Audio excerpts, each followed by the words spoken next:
The Glide Cam and the Crane 2. I have here the Glide Cam HD 4000 with the 1DX Mark II and the Canon 16 to 35mm lens and the Crane 2 with the exact same setup. And we're going to be putting these to the test in real life scenarios and see which one wins. Keep in mind, neither of these companies are paying me to make this video, and I'll save you some time right now and tell you who the winner is. Neither of them. They are just different tools for different situations, each with their pros and cons. But hopefully these tests we're about to do will help you identify which ones perform better in which situations, and therefore which one you should buy for your given situation. But before we get into the test, quick overview of how these two stack up. Price, depending on the model you get, these two stabilizers are about the same price, so no real advantage there. Weight, the Glide Cam is about a 10.5-pound setup right here with what I have, and the Crane 2 is an 8-pound setup, so the Crane 2 is a little bit lighter. Size, the Crane 2 is a little bit smaller, has a smaller overall footprint, so advantage Crane 2. Payload capacity, the Glide Cam can carry my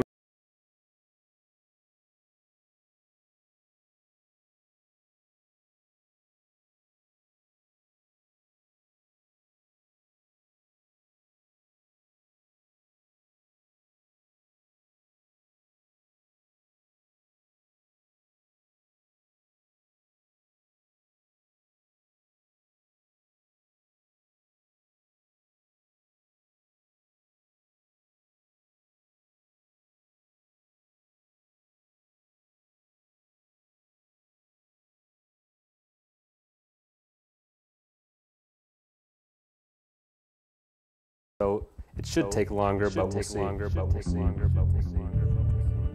1 minute 20 seconds, so about twice as long to change lenses out. So again, if I was more weathered at this, I could probably get it to around the same time. So I'd probably say it's a draw. So neither of them win. Manual focus, when you're glide camming, you don't really have the option to rack focus while you're getting smooth shots, whereas this guy has a focus wheel. You can hook up to your camera and rack focus manually. So advantage Crane 2. Battery life, advantage glide cam, it doesn't have a battery. Learning curve, this is probably the biggest advantage of the Crane 2 because the glide cam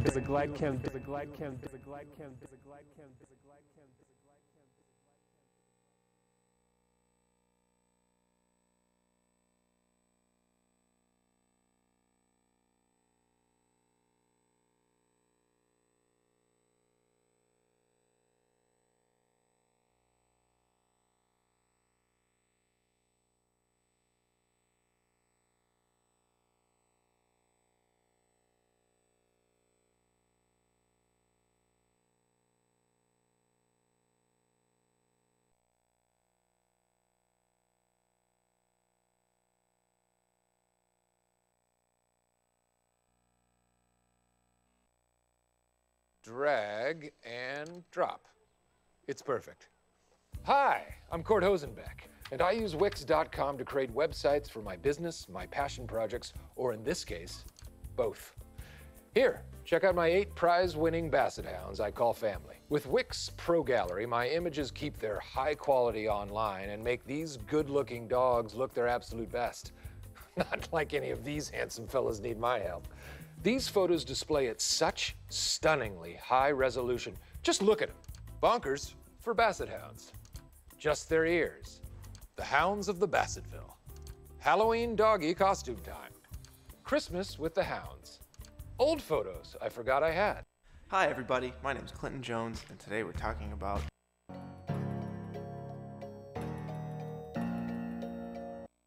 this is bad. Like, let's just say that your footage is doing this. And it's like, well, I need to like tell the computer to focus on this movement, right? You choose tracking points in the footage and you're like, okay, now that I have that data, I'm going to parent this to the actual footage. So now it's blended into the scene. Does that make sense? So with tracking, you have 2D and then you have 3D. 2D is when your camera is on like a fixed point and it's just tilting and panning and looking around, right? It's not actually moving in 3D space. A 3D track is when the camera is doing all those things, but also moving through 3D space, right? Traveling through 3D space. Here's an example of a bad track. You can tell that it's not stuck to the footage. It looks very strange, very abnormal. Like this thing actually isn't here. This looks fake. This is bad B-movie kind of material compared to a good track. And in a good track, you shouldn't be able to tell what is fake, right? If it's composited well and if it's tracked well, then the effect should be invisible. So rotoscoping. Rotoscoping. Rotoscoping is when you manually cut out something in the frame by frame, for like the whole shot. And it's very tedious, very, very, very time consuming. Let's say you have a person and you want to put an explosion behind them. Your footage is only one layer, so you need to cut me out frame by frame to add that explosion back here. I need to make myself a new layer in front of this explosion. Here is a good rotoscope. You can't really tell that they're rotoscoped out. It looks normal. You know, the edges look clean. There's a bunch of detail there. That's feathered where it needs to be feathered. Keying, right? Keying, green screens, blue screens. You're selecting that color and you're saying, hey computer, I want to see everything but that color. Just take away that color. You need a color that people are not wearing. Like if you ever watch like the weatherman footage and like their shirt's missing, it looks like they're just a floating head in some pants. Make sure your actors are not wearing any blue. You, for whatever reason, can't film on location, or something's too dangerous, like in Jess's Big Date, when Joey had to be standing right in front of his car that was getting blown up, glass was flying everywhere, and then you just piece those two together, the camera shouldn't have moved, and you get something that looks pretty dangerous and pretty cool. So matte paintings have been around for a very long time. What people used to do is like put up a piece of glass and then paint on the glass, you know, painstakingly just paint everything with a brush and actually get it there in camera, and you composite it. Now we're lucky enough to be able to do it in the computer, and then you save out that image file, give it to the compositor, right? Because they're gonna take that image, they're gonna composite it into the shot. They're probably gonna motion track it if the shot's moving. All of these effects, all of these kind of tools are all used in pretty much the majority of most VFX shots. Then you got 3D stuff.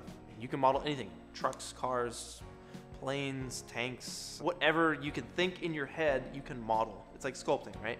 And then you have texturing, which is essentially coloring. You can simulate explosions. You can simulate things breaking apart. You can simulate water. You can simulate any sort of like liquid or fluid. You got particle effects, which are tiny little points, thousands, millions of little points that add up to make water, or add up to make smoke, or add up to make fire. Particle effects, you can do a lot with that. Lighting, right? Just like we light here right now with all these lights, you light in 3D. So you set up your fake lights and they all do different things. You have rigging, and rigging is when you set up like a character to move. Like you say, here are all the joints and here are the bones. You actually have put in all the bones, you put in all the joints, and then you connect them all so that when you grab this part, like the whole arm moves. Once your character's rigged, then you can animate it, right? So that gets into the character animation, which is a whole thing. I don't know how to do any of that stuff. So working in programs like 3ds Max or Maya or Blender or Cinema 4D, these are all 3D programs where you can do a number of things. So that's all the 3D stuff. There's a lot. We'll touch on that stuff later, but this whole video is an overview for you guys. So now like you know what tools you have at your disposal, and you can start looking up tutorials for stuff, for all these things, right? And getting good at all these things. We have links down below for tutorials and sites that we like. But yeah, the whole point is to tell awesome stories. VFX is another tool for you guys to tell really cool stories with. So good luck on your VFX journeys and your storytelling journeys, and I'll see you guys next time.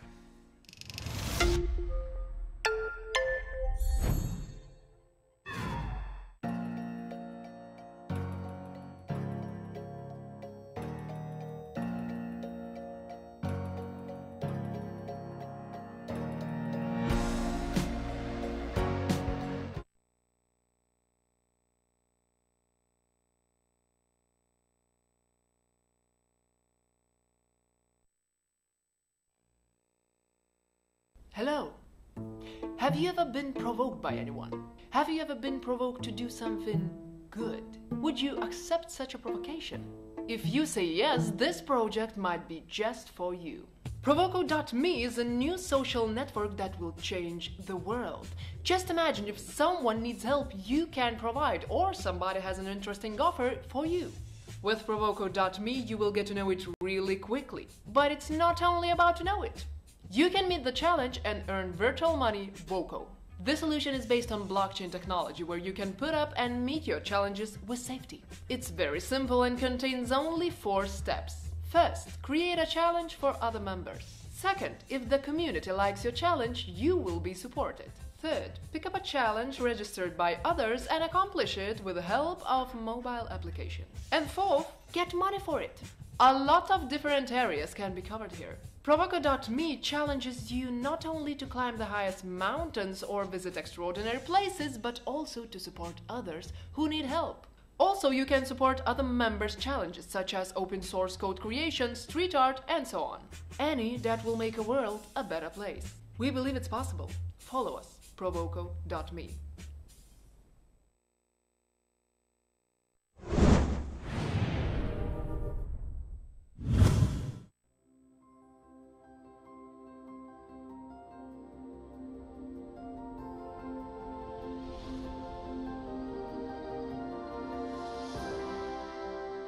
Industrial light and magic has created some of the most iconic imagery that cinema has ever seen. For the past 35 years, they have transported us to worlds beyond the reaches of our imagination. Their pioneering and breathtaking visual effects have transformed the way we see movies. We're all jaded when we go to movies. I mean, we watch all kinds of stuff that we aren't supposed to be looking for. We're looking for the seams, we're looking for the cracks. But, you know, when they make you forget all that and pull you into the magic that is the story, then they've succeeded. Through their masterful blend of art and technology, they have revolutionized movie making and helped to define popular culture. From the sublime to the ridiculous, from E.T. to the amazing work they did on Transformers. ILM loves to find different ways of telling stories visually. They've made us wonder, they've made us marvel, they've made us believe. It's wonderful to know that the tools are there to really begin to get what's in here, you know, out there into the world. And ILM has been leading the charge in that quest since it began.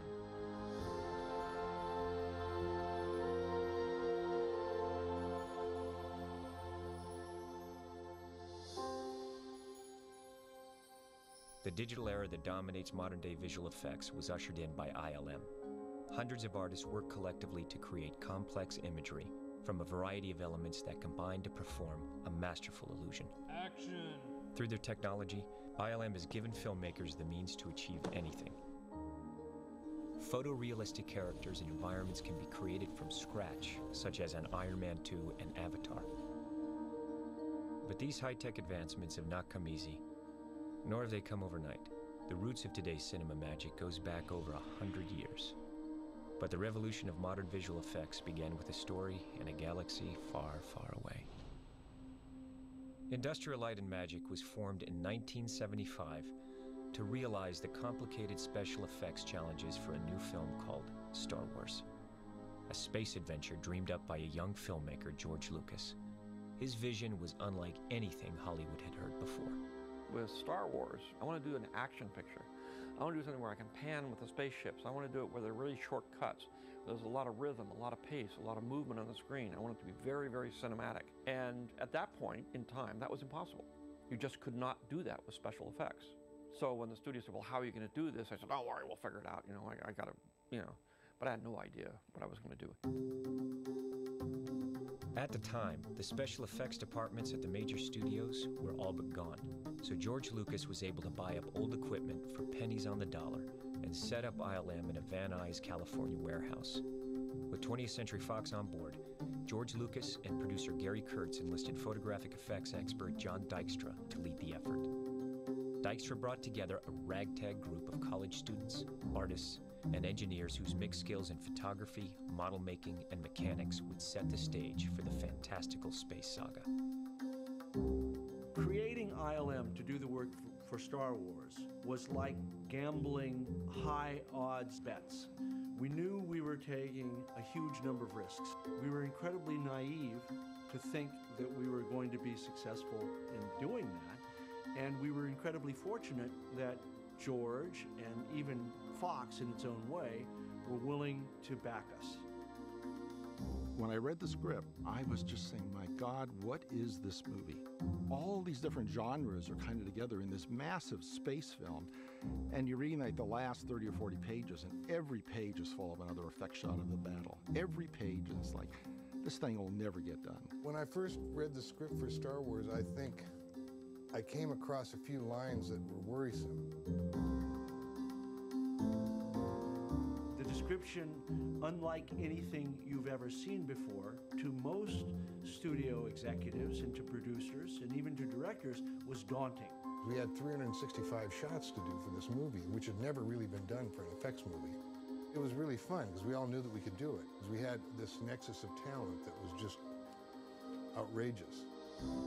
To create a believable universe in the pre-digital age, known as the photochemical era, ILM had to advance the use of traditional handcrafted effects techniques, such as animation and rubber mask creature work. Artists would use matte paintings to increase the scope and production value of a scene by extending environments painted on glass that would be photographed and combined with live-action elements.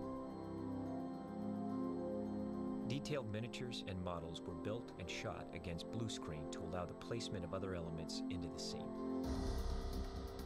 In a process called optical compositing, ILM retooled a dormant optical printer that allowed for a record number of separate film strips to be rephotographed and combined onto a single layer of film. I knew what I was up against, and I knew how I wanted to do it, but I was constantly bumping up against a technology ceiling. Sometimes you'd have as many as 100 different elements going through, and it'd take 24 hours to do it, and if you made one mistake with one element, you had to start over again. There's no second chance. If anything goes wrong during something, it's over, and you have to sort of stop and start the entire process over again, and that is really difficult. And that takes a good team and a lot of concentration to get a high-speed model to blow up quick enough in the right way, or stop-motion characters to walk across the scene over a period of a 12-hour shoot, and it's only going to last 4 seconds. There can't be anything go wrong. No light bulbs can blow out. No, nothing can be bumped accidentally, you know, between each frame of film. So it's really hard to do that. It had to look real. And so that was the trick. We would paint ourselves into a corner and have to invent our way out of it. We all knew we could depend on each other. There was this kind of spirit of camaraderie, and so many of us gave our best ideas to the show. John Dykstra designed the revolutionary Dykstraflex. This computer-controlled system allowed for the programming of dynamic and repeatable camera moves. The Dykstraflex facilitated the combining of numerous elements into a single dynamic shot, freeing up the stationary camera that had been the norm in model photography for over 100 years. It was like we were in Florence during the Renaissance. There were so few places that did that type of visual effects, and there were so few artists that could do it. It was very rare, very wonderful, and it was a rebirth of the industry. Star Wars was the beginning of a renaissance of visual effects, and Star Wars woke up a sleeping giant. George anthropologically looked out at the world and said, "What's missing here?"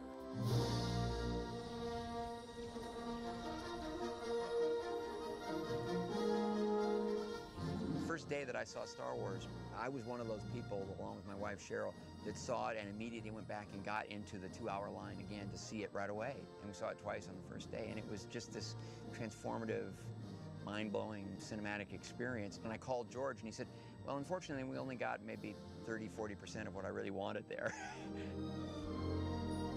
I'll never forget seeing Star Wars for the first time. I was in film school, and it was like, I was there on opening weekend at the Chinese theater, standing in line for 6 hours, and the way that that film entertained an audience was unlike any film in history. To the world-famous Chinese theater come the stars of the biggest box office success in motion picture history. I think the success of Star Wars opened the doors for a whole series of genres of film that hadn't been done before because people simply couldn't figure out how to make the images. ILM was born out of sort of a rebirth of the beginning of cinema, which is to say, it's all a trick. And we're in the business of, we're the tricksters.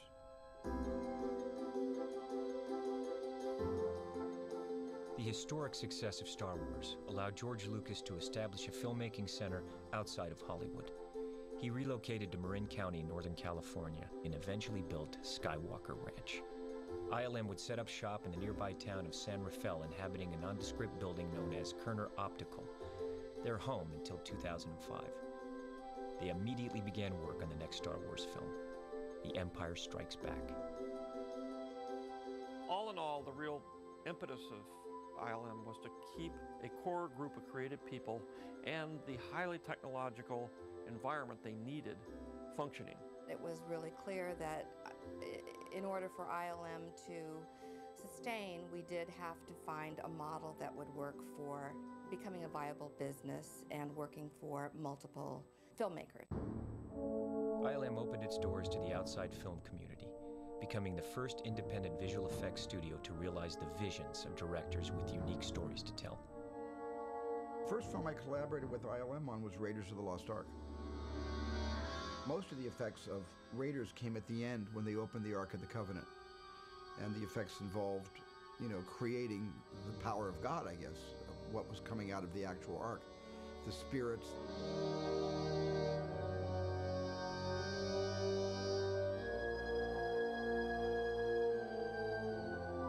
There were a lot of challenges posed. I mean, I wanted the scene where the one bad Nazi's face kind of implodes, and where Tote's head melts, and where Belloq's head explodes. I didn't know how to do this, and I just left it to these guys that had done Star Wars. I figured, well, if they could do Star Wars, they can certainly melt a head. And they did figure out how to melt this wax head they built. It was kind of genius.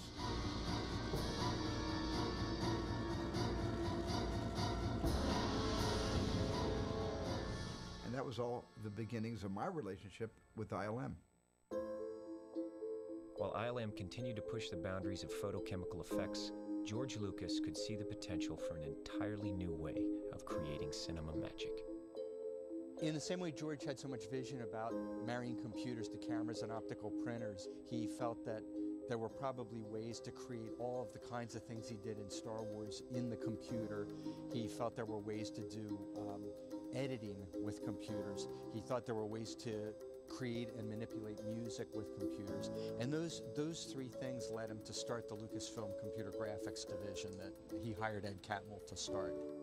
I was asked to bring in technologists and computer scientists and wizards of various sorts to bring this into this industry. Among PhD student Ed Catmull's early advancements in computer technology was the ability to create smooth curved surfaces and wrap textures around them. This was a pioneering leap in the rudimentary world of computer graphics, known as CG. I think their charter was to make a system that might be able to make images, ultimately images onto film that looked photoreal. And in the process of that, the Apple came out, and Dennis Muren had said, gee, could I take 6 months off and just learn how to use this Apple? So he was the one that first put his foot in the water and learned what Ed and the guys were doing. And then that started the link so that I could transfer the technology that the computer division was developing over into ILM, which is where it was meant to be. It was a very risky thing, certainly, for George to fund this, and also very visionary because it all really did pay off.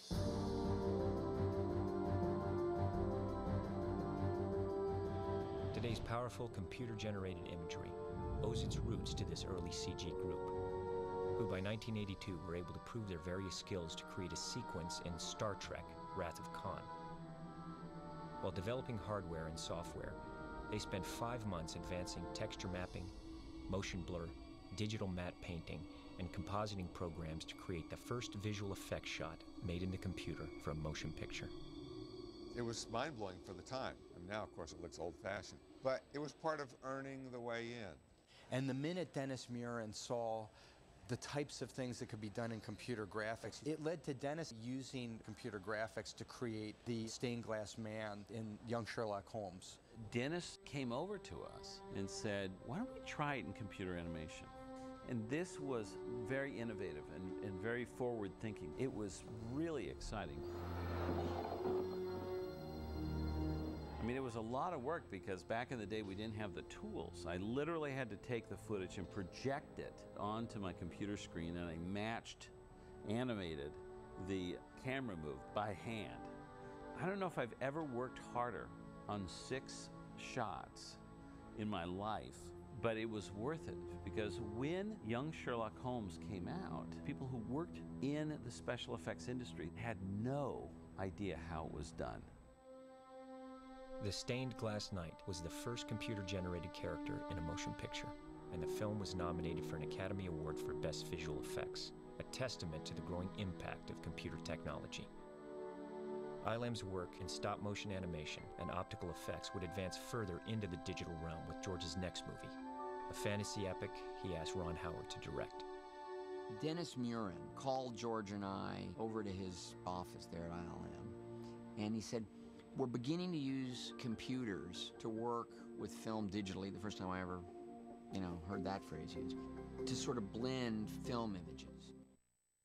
Imagine having a personal camera store.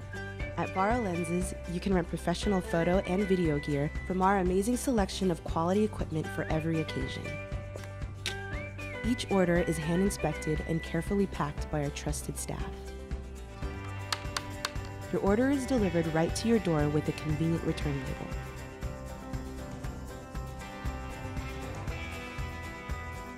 Get the gear you want when you want it at borrowlenses.com.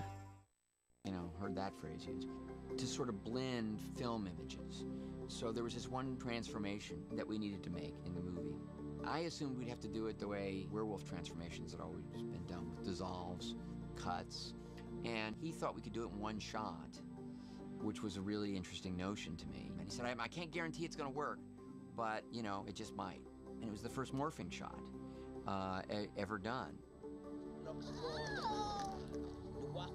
And it really was more like the kind of magic that you see on stage, where there's no camera trickery, it just happened. And of course, there was so much technology behind it, and it was all breakthrough stuff. That was amazing for me. By the late 1980s, the computer was threatening the analog ways of old. The Lucasfilm Computer Group had developed an astounding array of tools that remain today's industry standard. The first digital editing system, the first digital audio editing system, a film laser scanner, and a powerful graphics computer for digital compositing and high-resolution imagery. The Pixar Image Computer and its processing software called RenderMan enabled the group to create a breakthrough computer-animated short film, Andre and Wally B, which inspired them to pursue their far-off goal of a full-length animated feature film. At the time, as the vagaries for finance come up and down, George realized he couldn't afford all of this because there were so many things going on. And so we had some meetings with George, and we said, well, we really want to make an animated film. And he said, well, that's not what I want to do now. He wanted the technology. So we started down the path of selling off the group to be a separate company, which is what became Pixar. So we set up our own CG group within ILM instead of Lucasfilm. That's purpose was to do CG work only for films. And it was great. And it took a couple of years or so to really get it going. We did some wire removal stuff, then eventually we did The Abyss. It was The Abyss that I think in many ways put a larger stake in the ground for the notion of digital characters in live action films created by the computer.